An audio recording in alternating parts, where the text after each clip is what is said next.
Well, hey there, Dr. J here, and welcome to my channel. If you found your way here, you were probably wondering some of these same questions that I've been wondering the last couple of weeks. Is it TravelFi, Starlink? Should I use a hotspot or cellular-based system, or should I use Starlink? Should I use a satellite-based system to get internet into your RV, into your van? Well, then that's probably why you're here, because you had some of these same questions. Again, my name is Dr. J, full-time van lifer, and I work remotely full-time from my van. Now, to give you a little frame of reference, having internet access, good, consistent, reliable internet, high utilization, high data, certainly want high speeds, always craving more upload speed if I can get it.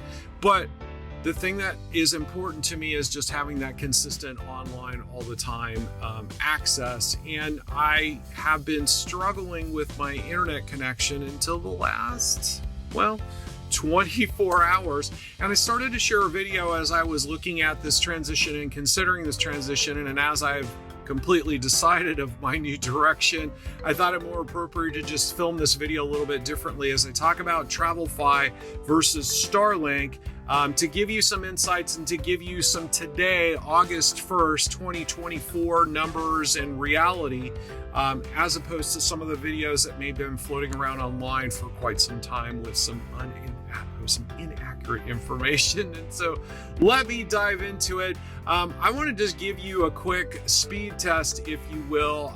This is on the TravelFi network. This is just a live speed test. I'll do a couple of them, as I've found doing 2 or 3 speed tests back to back usually gives you some different numbers, and I think you start getting a little more accurate the deeper you go. Now, I'm usually, as an instructor, as a professor, usually high on the validity and reliability side. I'm not sure that quote speedtest.net is giving us the best and most accurate numbers, but certainly it is something that everybody knows and everybody's come to rely on. You could see my numbers there are quite poor. My upload speed is good for an upload speed with very high delay in getting the data back and forth, but the speed is kind of pathetic. But this is on TravelFi, and I'll let this run for a moment as I talk about TravelFi. A few months back, as I back up a little bit before that, probably 6 or 7 months back, as I was doing some research on an internet solution for full-time van life, I stumbled upon TravelFi, and in looking at some of the reviews and what some of the folks were talking about, looking at Starlink or looking at different things, TravelFi seemed to come out as a leader, because one of the things that they do is like this tower sync, or this multi-network coverage, where TravelFi modems have an ability to go onto 3 different networks, and it's pretty much simultaneously. You don't have to switch, you don't have to do anything. In theory, you don't have to do anything. I guess it's happening automatically, but it's supposed to switch to the fastest, most appropriate network sort of in the background. You can see I'm getting slightly better speeds than I got before, but nothing close to what they promise. I am on the 5G plan. I'm guessing, thinking, feeling that many folks that create videos and do reviews on TravelFi are on the 4G plans. Maybe on one of these plans, you might not get the best or fastest service, but you probably have better, more consistent, reliable connectivity. I don't know. I have no experience on the 4G data plans, but on the 5G plan, which is what I'm on, you can see as I run my speed test here for the 3rd time, hopefully we get a better result. Not really. I have found the speed test to be very inconsistent. I've found the service to be very inconsistent with TravelFi. I've been using it for just about 2 months now. In full disclosure, I am on the $129 a month, 100 megabyte per second package here, and so I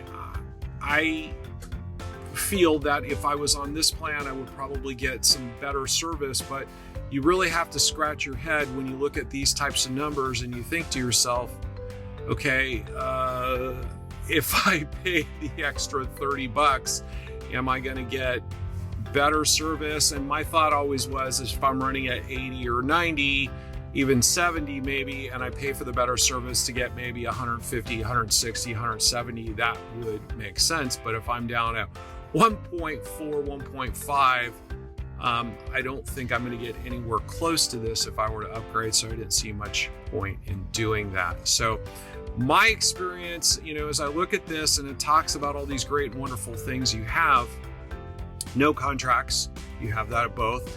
Tower sync is only an essential element if you have a thing where you need to switch to a different network. The same with multi-network coverage is not important when you're comparing to Starlink, because we're talking about a single network that takes care of everything versus multiple networks that can take care of it all.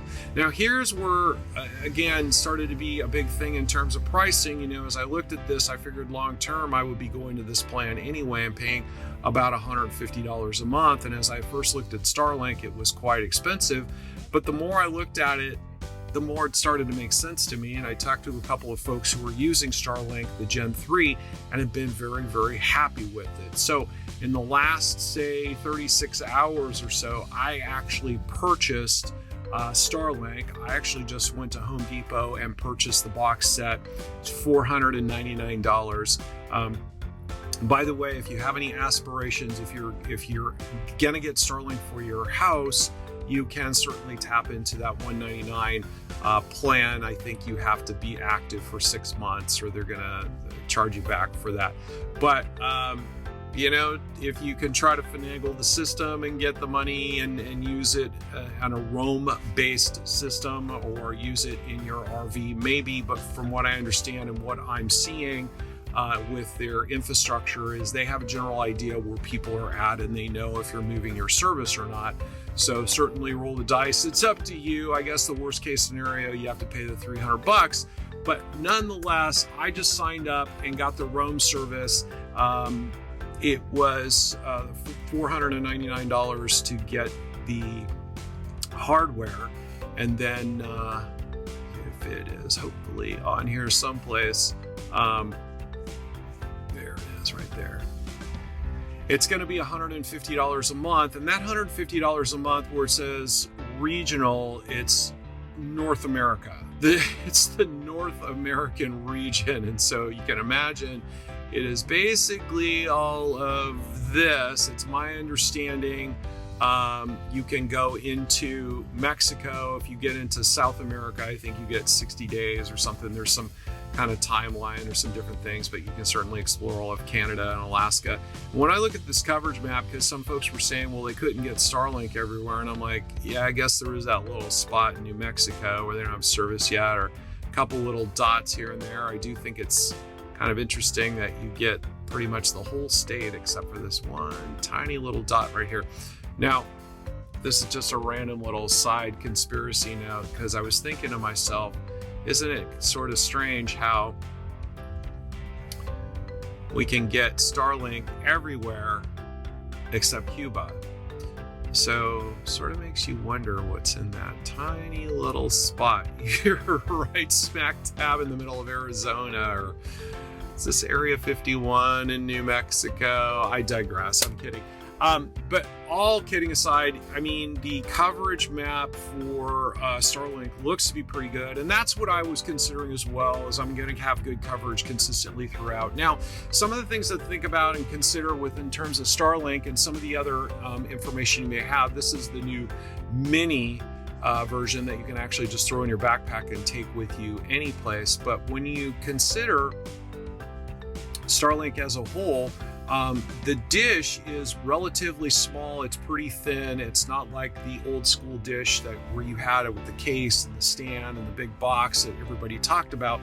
This is very thin, and in fact, I've ordered a mount, and it'll mount directly to my roof. So no longer have to get that $2,500 mount for your roof. You can just get in some cases, a $35 to $100 or a couple $100 for a mount to put it on top of your roof, and you've got internet full time. And so I'm very excited about Starlink. I think it was a much, much better solution in terms of cost-wise. It was actually $9 less per month to get Starlink versus TravelFi.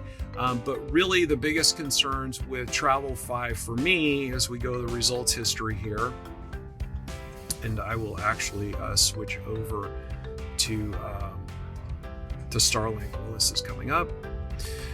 But you can see my coverage, my download speeds are really horrible. Now, I was getting, in full disclosure, some better download speeds earlier today.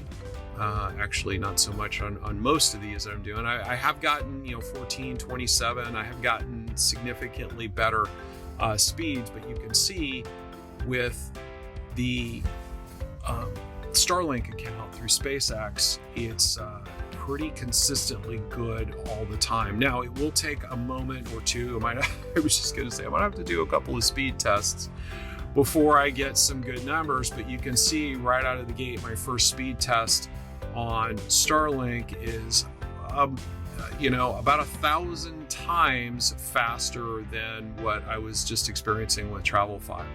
By the way, because I know it matters what area you're in, to give you a frame of reference, I'm currently in Orange County, California, an incredibly densely populated area, very, very busy, very congested.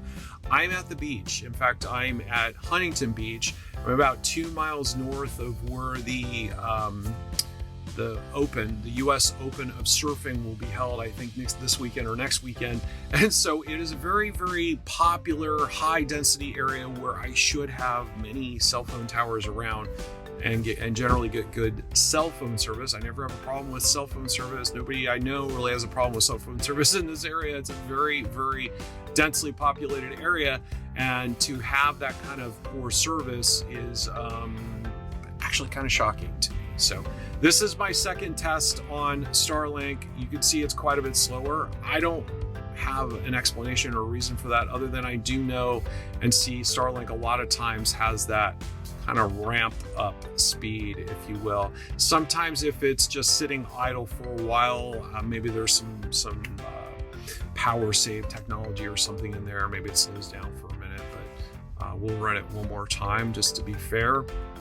But I think you can see consistently I'm getting far better service. And again, the reliability was, the consistency reliability factor was a big one for me. You can see the numbers are certainly quite a bit better than TravelFi. So I hope this video helps you to make some good decisions. Again, I purchased TravelFi, about that $500 modem, $150 a month, and a couple of months into it, I just spent $500 on a Starlink system, and 24 hours later, I'm very happy I did. So hopefully save yourself some money and look at Starlink. I think is a great alternative. But again, it's about what's going to fit your needs. And in full disclosure, I do get a little bit better service with TravelFi when I'm inland and in some other areas than I've gotten consistently at the beach. But nothing has beaten Starlink so far. So hope this video helped. I look forward to connecting with you in the next one. Make sure and subscribe to my channel, and we'll see you soon.